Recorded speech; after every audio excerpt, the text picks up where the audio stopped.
क्या आप जब सीढ़ियां उतरते हैं, चढ़ते हैं, जमीन पर बैठने की कोशिश करते हैं, सोफे पर बैठने की कोशिश करते हैं या उठते हैं, तो आपको घुटनों में से आवाजें आना शुरू हो जाती हैं।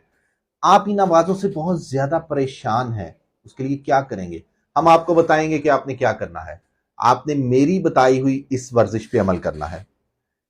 आपने इस तरह बैठ जाना है। बैठ के आपने अपने पाँव को बाहर की तरफ घुमा लेना है।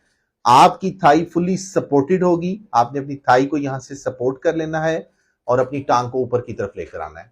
5 सेकंड के लिए होल्ड करना है, फिर नीचे, फिर ऊपर की तरफ लेकर आएंगे। 5 सेकंड के लिए होल्ड और फिर नीचे।